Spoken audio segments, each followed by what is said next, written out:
नमस्कार साथियों, Chanakya inspire India में मैं डॉक्टर शेषनाथ मिश्र आप सबका बहुत बहुत स्वागत करता हूं मेरे प्यारे साथियों।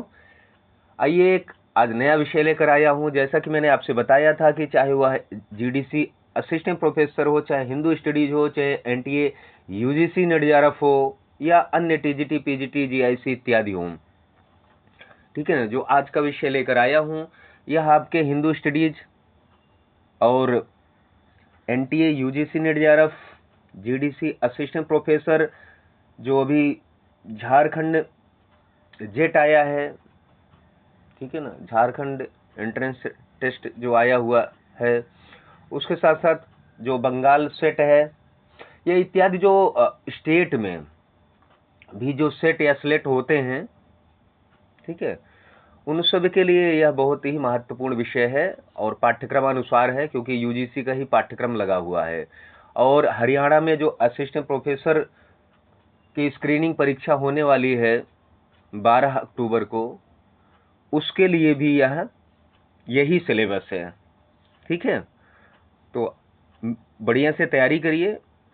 आइए हम लोग सीधे विषय पे चलते हैं। आज मैं संहिता साहित्य, ठीक है ना, वैदिक साहित्य में संहिता साहित्य मैं आपको बताऊंगा। संहिता साहित्य में आगे आप ऋग्वेद देखेंगे, यजुर्वेद देखेंगे, सामवेद देखेंगे, अथर्ववेद देखेंगे, परंतु संहिता साहित्य में जो मैं चर्चा करने जा रहा हूं, मतलब संहिता साहित्य मतलब चारों वेदों, जो चार वेद हैं, चार संहिताएं हैं, उससे पहले वेद का इंट्रोडक्शन देखने मतलब हम लोग आज देखेंगे, ठीक है ना। लास्ट क्लास में हमने देखा था कि वेदों का रचना काल, उतने से मतलब उस कंटेंट से बाहर, मतलब उतने जो हम लोगों ने वीडियो पे चर्चा की है ना, उससे बाहर जो है कुछ आने जाने वाला नहीं है। तो आइए सीधे विषय की तरफ चलते हैं, ठीक है। इसको थोड़ा जूम कर लेते हैं। आइए, सबसे पहले जब वेद की बात आप करते हैं तो यह प्रश्न उठता है कि वेद शब्द बनता कैसे है, वेद शब्द का अर्थ क्या है, किसे वेद कहेंगे इत्यादि, या और वेद में कौन सी धातु है, कौन से प्रत्यय हैं, वेद को अन्य किन किन नामों से भी जाना जाता है, अर्थात कहें कि भाई पर्याय रूप में, पर्यायवाची अन्य ऐसे कौन कौन से शब्द हैं जो वेद के लिए ही प्रयोग किए गए हैं, ठीक है। ऐसी बहुत सारी बातें हैं जिन पर जो है हम लोग आज बहुत व्यापक चर्चा करने वाले हैं। तो वेद शब्द जो है वह ज्ञानार्थक विद धातु, ठीक है ना, विद धातु मतलब विद ज्ञाने, वो धातु का नाम है, से घय प्रत्यय करने पर यह शब्द बनता है। इन शॉर्ट में कहें तो वेद शब्द निष्पन्न होता है विद धातु घय प्रत्यय करने पर, ठीक है ना। विद धातु से घय प्रत्यय करने पर वेद शब्द बनता है और वेद ज्ञानार्थक है, ठीक है ना। तो अब इससे वेद शब्द का अर्थ क्या निकल के आया कि वेद शब्द का अर्थ है ज्ञान, ठीक है ना। अतः वेद शब्द का अर्थ क्या होता है फिर, अगर व्यापक रूप से देखा जाए तो ज्ञान की राशि या ज्ञान का संग्रह ग्रंथ, ऐसा ग्रंथ जिनमें ज्ञान की राशि हो या ज्ञान का भंडार हो, ऐसा कह सकते हैं, ठीक है। अब देखिए, संस्कृत व्याकरण के अनुसार जो है वेद शब्द चार धातुओं से विभिन्न अर्थों में बनते हैं, ठीक है ना। संस्कृत व्याकरण के अनुसार वेद शब्द चार धातुओं से, मतलब जो वेद शब्द है वह चार धातुओं से बनता है और उनके अलग अलग अर्थ होते हैं, ध्यान रखिएगा। पहला क्या है, विद सत्तायाम, यह द्विवादिगणीय धातु है, इसका मतलब होना। दूसरा है विद ज्ञाने, जो अभी हमने चर्चा की थी, यह अदादिगण का धातु है, इसका अर्थ है जानना। तीसरा है विद विचारणे, रुधादिगण की धातु है, या विचारना अर्थ हुआ। और विदलरी, विद लाभे, प्राप्त करना, तुदादिगण की धातु है। इसके लिए कारिका भी दी गई है कि सत्तायाम विद्यते ज्ञानी वेत्ति विन्ते विचारणे विन्दन्ति विन्दते प्राप्तौ शन श्लुक क्षणम शेष्विदम क्रमात्। ठीक है, तो विन्दति विन्दते प्राप्तौ शन लुक शन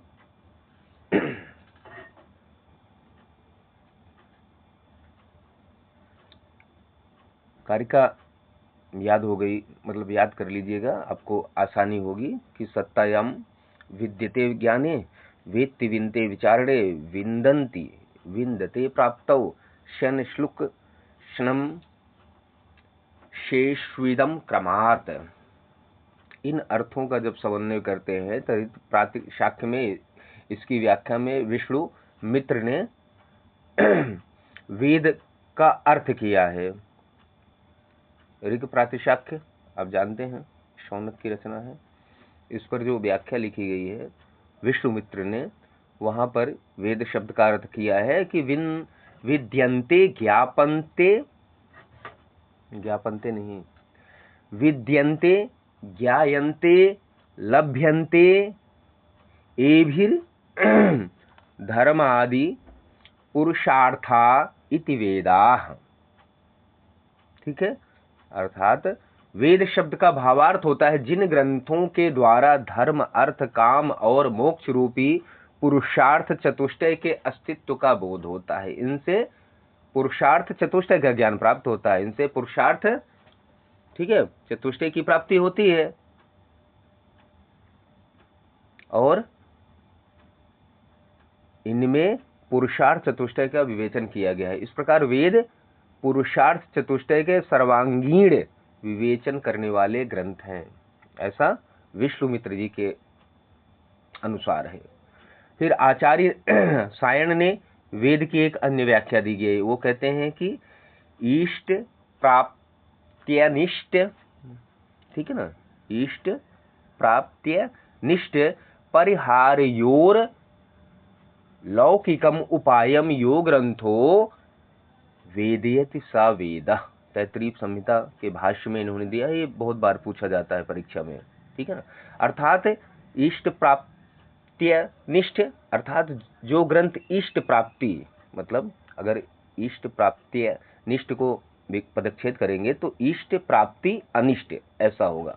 करें जो ग्रंथ इष्ट प्राप्ति और अनिष्ट निवारण का अलौकिक उपाय बताता है, ठीक है ना, जो आपके लिए अभीष्ट है, जो आपके लिए अभीष्ट नहीं है, ठीक है ना, मतलब इष्ट प्राप्ति और अनिष्ट का निवारण, मतलब आपके लिए जो अभीष्ट है उसकी आपकी प्राप्ति हो, जो आपके लिए अनिष्ट है, ठीक है ना, जो आपके लिए ठीक नहीं है उसका क्या हो, निवारण हो, उससे छुटकारा मिले, ऐसा लौकिक उपाय जो बताता है उसे वेद कहते हैं। दूसरे शब्दों में कहा जाए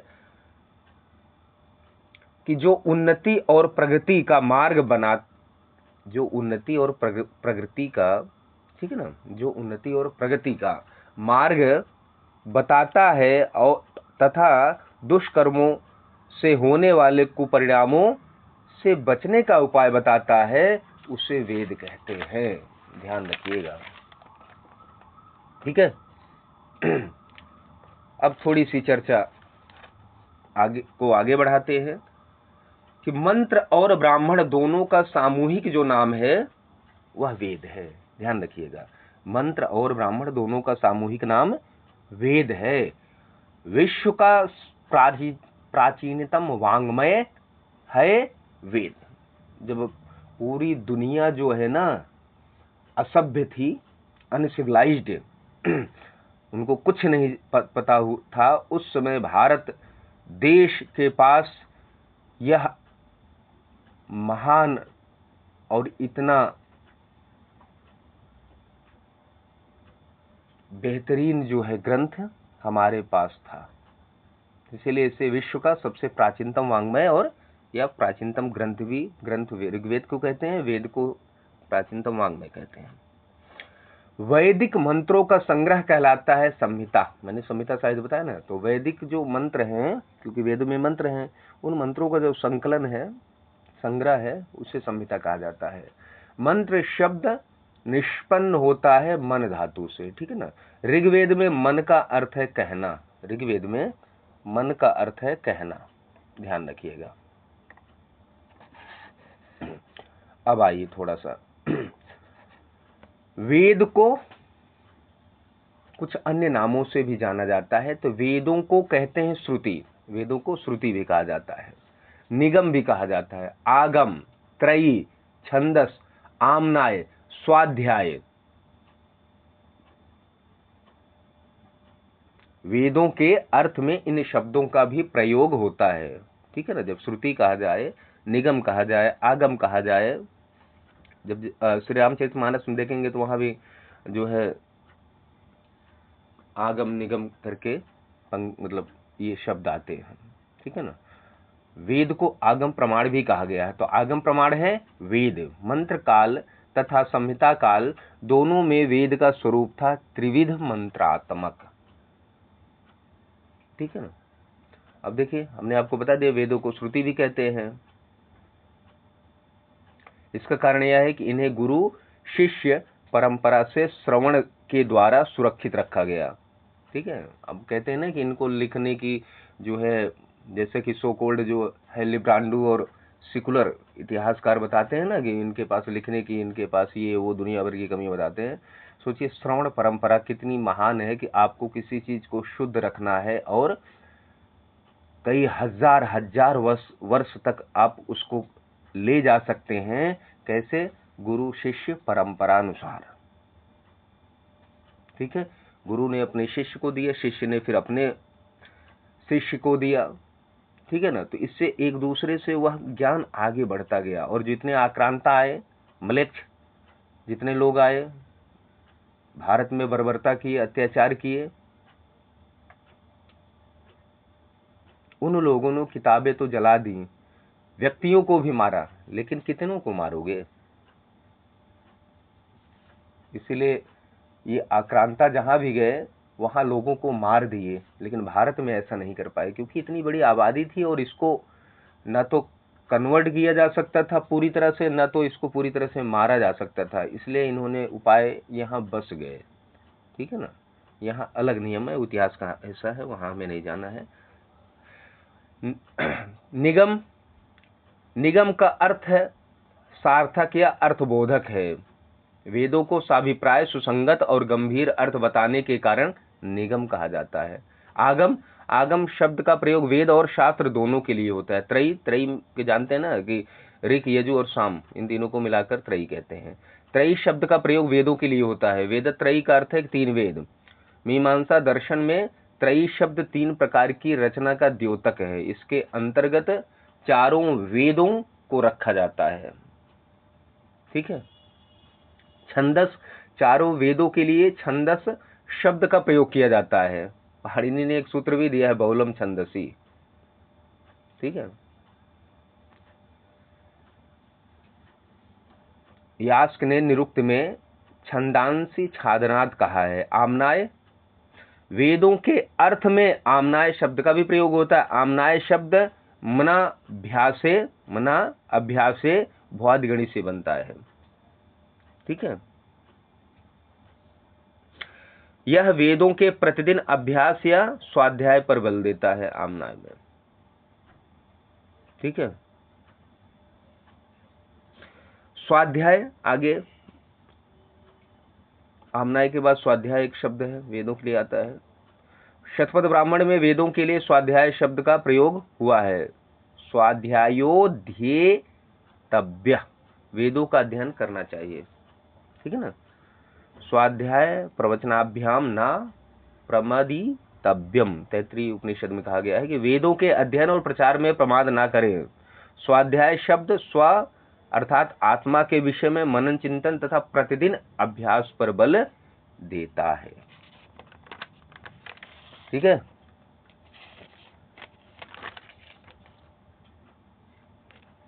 अब आगे बढ़ते हैं। मतलब मैं देखिए कुछ चीजें स्लाइड में हैं और कुछ चीजें स्लाइड में नहीं हैं, तो मैं उस सारी चीजें जो है आपके साथ साझा करूंगा। मन का अर्थ है कहना, वेदों को श्रुति कहते हैं, मैंने बताया ये आगम प्रमाण है वेद। मंत्र और संहिता काल दोनों में वेद का स्वरूप है त्रिविध मंत्रात्मक। वेद शब्द के पर्याय के रूप में मैंने अनेक शब्दों का प्रयोग होता है बताया, श्रुति, आमनाय, छंदस, आगम, त्रयी, स्वाध्याय इत्यादि। अब देखिए मंत्र 3 प्रकार के हैं, एक ऋक या दूसरा साम, तीसरा यजुष। वेद है अपौरुषेय, वेदों को अपौरुषेय कहा गया। मंत्र काल की रचना का परिवेश है याज्ञिक। ब्रह्मांडीय तत्व है देव, मतलब ब्रह्म जिसको कहते हैं। वैदिक ऋषियों की दृष्टि में ज्ञान के 3 धरातल हैं, आत्मिक, दैविक और भौतिक। चलिए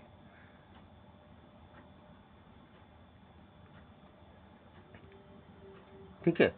प्रत्यक्ष दृश्यमान रूप है भौतिक। द्वापर युग में वेदों को संकलित किया गया 4 भागों में। अब देखिए वैदिक साहित्य के विभाजन की जब बात आती है, ठीक है, तो वेदों को 4 भागों में 4 भागों में संकलित किया गया और इसके संकलनकर्ता कौन हुए?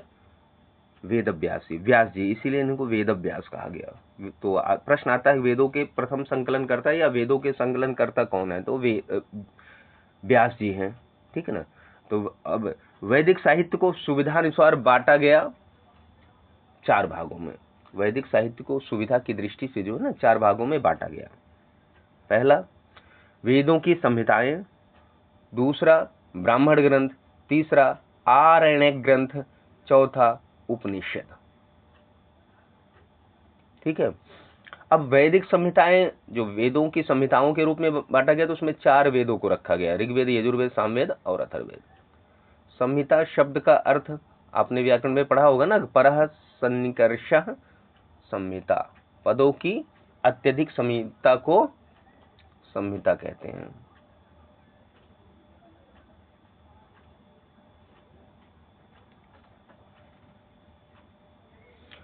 फिर आगे आपको जो है वैदिक वांग्मय का जो है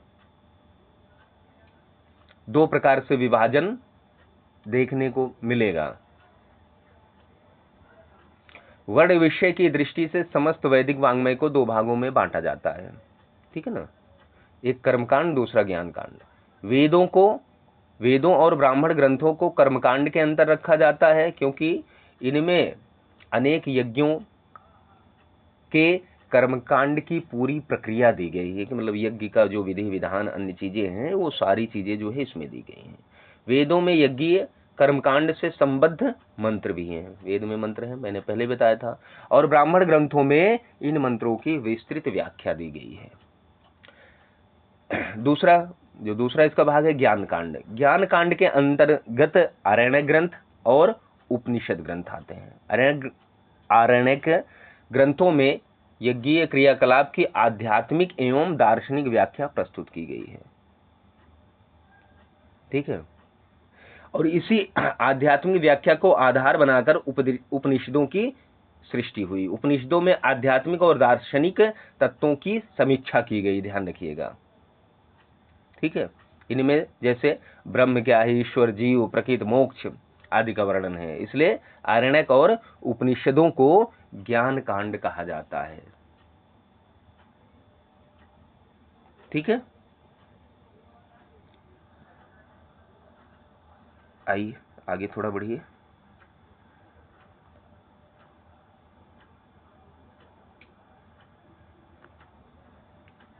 व्यास ने वेदों का विभाजन किया था 4 भागों में, ठीक है ना। अब देखिए एक बड़ी आपको मतलब जो है ना एक सरल तरीका बताता हूं। जब वेद व्यास जी ने वेदों का 4 भागों में, मतलब वैदिक साहित्य को सुविधा अनुसार 4 भागों में जब बांट लिया, तो पहला संहिता साहित्य था। तो उन्होंने संहिताएं 4 हैं, मतलब वेद 4 हैं, ऋग्वेद, यजुर्वेद, सामवेद, अथर्ववेद। तो उनके 4 क्या थे? वेद व्यास जी के 4 शिष्य भी थे। एक का नाम पैल था, दूसरे का नाम वैशंपायन, पैल, वैशंपायन, जैमिनी और सुमंतु। ये 4 उनके शिष्य थे। तो इन्होंने एक एक वेदों का अध्ययन कराया अपने एक एक शिष्यों को, ठीक है ना। अध्ययन मतलब सामान्य कह सकते हो कि एक एक वेद जो है अपने एक एक शिष्य को पढ़ाया, ऐसा कह सकते हो। तो जो शिष्य जिस वेद का अध्ययन किया, जिस संहिता का अध्ययन किया, वह शिष्य उसी संहिता का आचार्य कहा गया। बात समझ में आई यहां पर। तो व्यास ने वेदों का विभाजन किया 4 भागों में। व्यास ने एक एक भाग को पढ़ाया था अपने शिष्यों को, मतलब वही एक एक वेद को। व्यास के चारों शिष्यों का क्रम से क्या नाम है? पैल, वैशंपायन, जैमिनी और सुमंत। अब जैसे ऋग्वेद का अध्ययन पैल ने किया, तो ऋग्वेद के आचार्य कौन हो गए? पैल हो गए। इसी प्रकार यजुर्वेद का अध्ययन वैशंपायन ने किया, तो वैशंपायन जो है यजुर्वेद के आचार्य हुए। सामवेद का अध्ययन जैमिनी ने किया, तो जैमिनी जो है सामवेद के आचार्य हुए।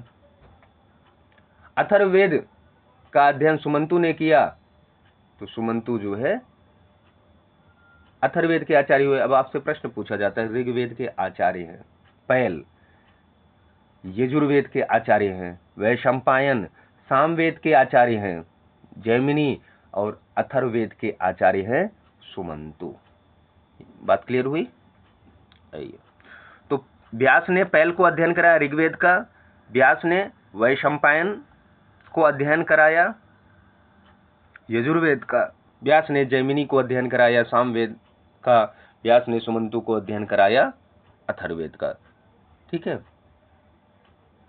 ऋग्वेद में जब ऋक जो शब्द है उसका अर्थ क्या, उसका विषय क्या है? ऋक का विषय शस्त्र है मंत्रों द्वारा उच्चरित परंतु अज्ञेय कहलाता है शस्त्र।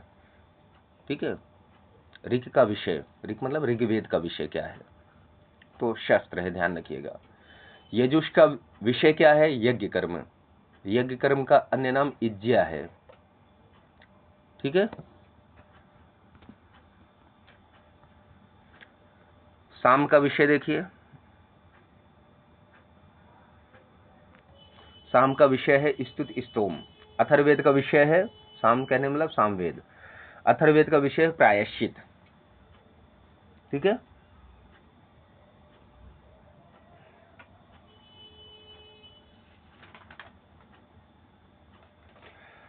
ऋग्वेद देखिए, यज्ञ को पूर्ण रूप से संपादित करने के लिए कितने ऋत्विक होते हैं? 4। तो वो 4 ऋत्विक वेदानुसार हैं। चारों का मैं पहले नाम बताता हूं। होता, अध्वर्यु, उद्गाता, ब्रह्मा। प्रश्न पूछा जाता है, ध्यान रखिएगा। ऋग्वेद का उद्गाता है,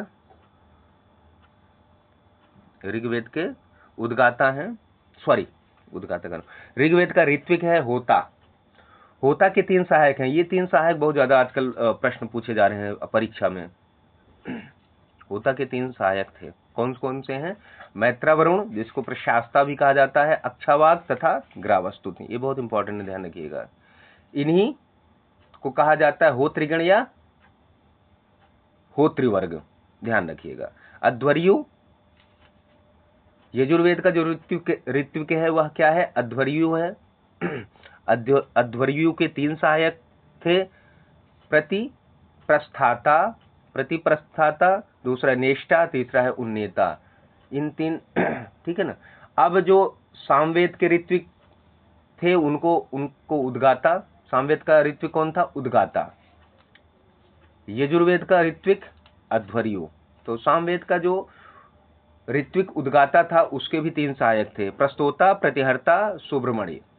ठीक है ना।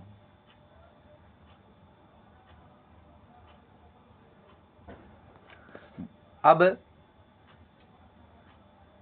अथर्ववेद के ऋत्विक कौन है? ब्रह्मा। अथर्ववेद के ऋत्विक ब्रह्मा। अब ब्रह्मा, इनके भी 3 सहायक थे, ब्राह्मणांसी नेष्टा, ब्रह्मणान छंसी, आग्निद्र, पोता। ये ब्रह्मा के 3 है। ये बहुत पूछा जा रहा है, ये ध्यान रखिएगा। मिलान करने के लिए, मैचिंग करने के लिए दे देगा, सुमेलित जिसको कहते हैं वो करेगा।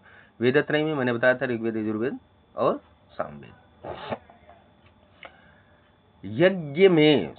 यज्ञों में देवताओं का आवाहन करने का कार्य था। मतलब यज्ञों में, मतलब यज्ञ द्वारा जो है, जब यज्ञ होता था उस समय देवताओं का आवाहन जो किया जाता था वह कौन करता था, ऐसा समझिए। मतलब यह आवाहन करने का कार्य किसका था, तो होता का था। होता किसका ऋत्विक है, ऋग्वेद का। तो जो ऋग्वेद का ऋत्विक था उसका कार्य था यज्ञ में देवताओं को बुलाना, ठीक है ना। ऋचाओं द्वारा आवाहन किया जाता, ऋचाओं मतलब मंत्रों द्वारा जो है देवताओं का आवाहन किया जाता था, ठीक है ना। यज्ञ के अनुष्ठान का पूरा भार संभालता था अध्वर्यु। अध्वर्यु बहुत ही मुख्य या प्रमुख या महत्वपूर्ण जो है ऋत्विक है। यज्ञ का सारा कार्यभार यही संभालता था। सर्वाधिक महत्वपूर्ण ऋत्विक कौन है, तो अध्वर्यु है।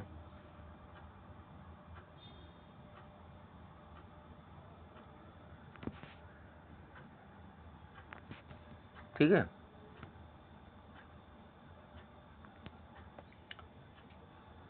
यज्ञों में संगीतात्मक ऋचाओं का विशेष पद्धति से गान करके देवताओं को प्रसन्न करता था उद्गाता। अब देखिए, जब यज्ञ होता था तो उस समय क्या था कि कई पद्धतियां हैं जो है गाने की। अब देखिए, म्यूजिक मतलब संगीत का जो उद्भव हुआ है सामवेद से हुआ है, ठीक है ना। सप्त स्वर इत्यादि सारे सामवेद में ही है। तो यज्ञों में संगीतात्मक ऋचाओं का जो विशेष पद्धति से गान किया जाता है उद्गाता के लिए किया जाता था, और यह देवताओं को प्रसन्न करने के लिए किया जाता था। तो होता जो है ऋग्वेद का ऋत्विक जो होता है वह देवताओं को यज्ञों में बुलाता था, उसको प्रसन्न करने का कार्य किसका था, उद्गाता का, जो सामवेद का ऋत्विक है। यज्ञ का निरीक्षण करता था ब्रह्मा, ठीक है ना। तीनों वेदों में निपुण कहा गया है ब्रह्मा को तीनों वेदों में जो है निपुण कहा गया है। वेद में स्वर होते हैं तीन, उदात्त अनुदात्त स्वरित। इसका मैं वैदिक व्याकरण में चर्चा करूंगा। अब आइए, वेद में अष्ट विकृतियां हैं। अष्ट माने 8, वेद में 8 विकृतियां हैं। अब ये अष्ट विकृतियों का कार्य क्या है, तो वेदों के संरक्षण के उपाय के लिए जो है 8 प्रकार की विकृतियां हैं। वेद के मंत्रों के उच्चारण में तथा उनकी सुरक्षा में कोई अंतर न आने पावे। वही है ना, कोई अशुद्धता, कोई बदलाव या इस प्रकार की कोई भी जो है त्रुटि ना होने पाए, उसके लिए जो है, इसके लिए अनेक उपाय अपनाए गए थे। इन उपायों को विकृतियां कहते हैं, ध्यान रखिएगा। इनमें मंत्रों के पदों को घुमा फिराकर अनेक प्रकार से उच्चारण किया जाता था। ये विकृतियां 8 है, ठीक है ना। देखिए, वेद में विकृतियां हैं 8। कौन कौन सी, मैं 8 का नाम बताता हूं, आप सुनिए ध्यान से।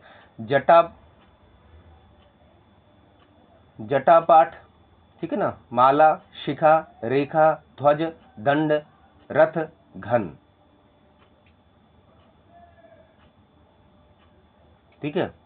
एक इसके लिए पंक्ति भी आती है कि जटा माला शिखा रेखा ध्वजो दंडो रथो घन है। जटा माला शिखा रेखा ध्वजो दंडो रथो घन है। अष्टौ विकृतयः प्रोक्ताः क्रमपूर्वा महर्षिभिः, ठीक है ना। इन 8 विकृतियों को क्रम पूर्वक महर्षियों के द्वारा कहा गया है। कौन सी अष्ट विकृतियां, बहुत इंपॉर्टेंट क्वेश्चन है, यहां से क्वेश्चन पूछा जाता है, याद कर लेना। जटा माला शिखा रेखा ध्वजो दंडो रथो घन, मतलब जटा पाठ, माला पाठ, शिखा पाठ, रेखा पाठ, ध्वज पाठ, दंड पाठ, रथ पाठ, घन पाठ। अब इनमें जो है, जो आपका अंतिम 8वीं विकृति है उसे घन पाठ कहते हैं। इनमें घन पाठ सबसे कठिन और सबसे बड़ा होता है, ठीक है।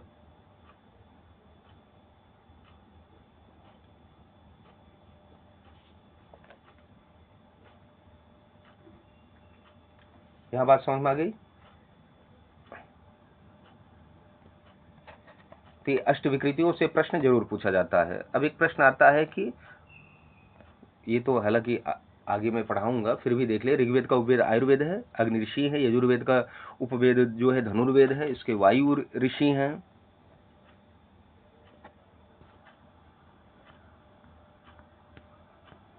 आइए यहाँ देखिए, सामवेद का उपवेद गांधर्वेद है, आदित्य ऋषि हैं।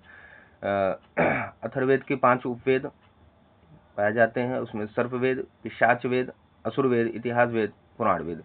पंचवेदान निरभिमीत गोपद ब्राह्मण का प्रस्थानत्रयी, एक शब्द आएगा आपको मिलेगा अक्सर, उपनिषद, गीता, ब्रह्मसूत्र। ऋग्वेद प्रतीक है शरीर का, यजुर्वेद प्रतीक है मन का, तन्मय मन शिव संकल्प मस्तु, पढ़े हो शिव संकल्प सूक्त, वहां देखोगे देखिए मन है। सामवेद का प्रतीक बुद्धि है, सामवेद का प्रतीक जो है बुद्धि है। अथर्ववेद का प्रतीक आत्मा है। ये देखिए हो गया, अथर्ववेद का प्रतीक आत्मा। आइए अब वैदिक छंदों के देखिए भेद की बात आती है। वैदिक छंद के भेद कितने होते हैं? तो 2 होते हैं, एक केवल अक्षर गणनानुसारी होता है, दूसरा पादाक्षर गणनानुसारी। ठीक है ना, मतलब जो केवल अक्षर गणनानुसारी होता है वह वार्णिक होता है, पादाक्षर गणनानुसारी मात्रिक होता है। ठीक है, वेदों में कुल छंद, वेदों में छंद पाए जाते हैं 21। छंदों को विभक्त किया जाता है 3 सप्तक में, 7-7 करके 3 इनका ग्रुप बनाया जाता है। इनमें से प्रमुख ही जो है 7 जो है वो है, लेकिन मैं सभी के बारे में बता दूंगा। देखिए अगर गायत्री छंद बहुत महत्वपूर्ण है, प्रमुख छंद है, इसमें यह त्रिपदा है, मतलब 3 पद हैं। अब इसमें क्या करना है कि एक तरफ आपको 6 × 4, और वो राइट में जो मल्टीप्लाई 4 कर रहे हैं वो मल्टीप्लाई रहेगा ही, और 6 से आगे 7 8 जाएगा, लेकिन उधर 4 रहेगा, तो 6 से 4 मल्टीप्लाई 24 आएगा, 7 से 4 8, 8 से 4 32 ऐसे आएगा। तो इसको याद करने का मैं तरीका बता रहा हूँ। पहला है गायत्री छंद। गायत्री छंद पूछा जाता है कि अमुक छंद में कितने वर्ण हैं, जैसे पूछ लिया गायत्री छंद में कुल वर्णों की संख्या कितनी है, तो 24 है। इसी प्रकार अनुष्टुप में वर्णों की कुल संख्या 32 है। ठीक है ना, पंक्ति में 40, त्रिष्टुप में एक प्रश्न आता ही आता है यहाँ से है। ठीक है, तो आइए गाँव, मैंने ऐसे एक अपने से ही मनगणंत जो है क्या कहेंगे ट्रिक बना लिया था। गाँव अबिप अब्रीप, गाँव अब्रीप, गा से गायत्री, गायत्री में 24 वर्ण है, उ से उष्णिक, उष्णिक में वर्ण है 28, और अब्रीपा, आ से अनुष्टुप में 32 वर्ण है, बृहति में 36 वर्ण है, पंक्ति में 40 वर्ण है, आओ अब्रीपा हो गया, और त्रिज्य ऐसे, फिर ये मतलब ये त्रिजति ऐसे बनाया था। त्रि से त्रिष्टुप में 44 है, जगती में 48 छंद है, सॉरी 48 वर्ण है, छंद नहीं, ये सब ऋग्वेद के हैं। ठीक है ना, जगती में 48 वर्ण है, अति जगती में 52 वर्ण है, शक्वरी में 56 है, अति शक्वरी में 60 वर्ण है, अष्टी में 64 वर्ण है। ठीक है, अति अष्टी में 68 वर्ण है, धृति में 72 वर्ण है, अति धृति में कुल वर्णों की संख्या 76 है, कृति में कुल वर्णों की संख्या 80 है, प्रकृति में कुल वर्णों की संख्या 84 है, आकृति में कुल वर्णों की संख्या 88 है, और विकृति में कुल वर्णों की संख्या 92 है। ठीक है, अब ये जो यहां से देखेंगे अति धृति मतलब धृति, अति धृति, कृति, प्रकृति, आकृति, ये सब आपके यजुर्वेद से हैं। संस्कृति में वर्ण कुल हैं 96। ठीक है, अभिकृति में वर्ण है कुल 100, उत्कृति में कुल वर्ण है 104, ये सब यजुर्वेद से हैं। ठीक है ना, वेदों में वसंत संपात माना गया मृग शिरा नक्षत्र से वर्तमान में वसंत संपात होता है पूर्व भाद्रपाद के चतुर्थ चरण से। वेदों में प्रयुक्त सबसे प्रमुख छंद है गायत्री, मैंने आपको बताया ही बताया। ठीक है, कुछ और प्रमुख बातें देखते हैं। वेद को अपौरुषेय कहा जाता है। ठीक है, ऋग्वेद और यजुर्वेद का कथन है कि उस विराट पुरुष से ऋक, यजु, साम और छंद मतलब अथर्ववेद उत्पन्न हुए। अथर्ववेद का कथन है कि चारों वेद विश्व के आधारभूत ईश्वर से प्रादुर्भूत हुए हैं, मतलब उत्पन्न हुए हैं, यह अथर्ववेद में लिखा हुआ है। शतपथ ब्राह्मण और बृहदारण्यक उपनिषद का कथन है कि चारों वेद उस ब्रह्म के श्वास रूप हैं। ये सब विवरण दिया गया है। ऋग्वेद में वेदों की नित्यता और अपौरुषेयता का प्रतिपादन किया गया है, ठीक है, मतलब प्रतिपादन करता है। वाच्या निरूप नित्यया। मीमांसा दर्शन और वेदांत दर्शन अपौरुषेयत्व, मतलब यह वेदों को अपौरुषेय मानता है, ठीक है ना। न्याय और वैशेषिक दर्शन ईश्वर को वेद का प्रणेता मानता है। तो न्यायिक और वैशेषिक दर्शन वाले वेदों को अपौरुषेय कहते हुए पुरुष शब्द से ईश्वर का ग्रहण करते हैं, ध्यान रखिएगा, ठीक है ना। तो न्याय वैशेषिक पौरुषेयत्व ईश्वरी ज्ञान ही हुआ है, ठीक है ना, वो अपौरुषेय नहीं, वो पौरुषेय ही कहते हैं। वेदांत दर्शन और सांख्य दर्शन में वेदों के स्वतः प्रामाण्य और अपौरुषेयत्व के समर्थक हैं, मतलब वेदांत दर्शन और सांख्य दर्शन भी वेदों को अपौरुषेय कहता है, मतलब मानता है, ठीक है ना। तो ये आज जो है इस विषय में हम लोगों ने इन महत्वपूर्ण विषयों की चर्चा की है। मिलते हैं आपके साथ अगले विषय में। बस चैनल को लाइक शेयर सब्सक्राइब करके अपना ढेर सारा प्यार जो है हमें कमेंट्स बॉक्स में भेजते रहिए, बस इतना सा है, बाकी आपको सारा कंटेंट यूं ही मिलता रहेगा।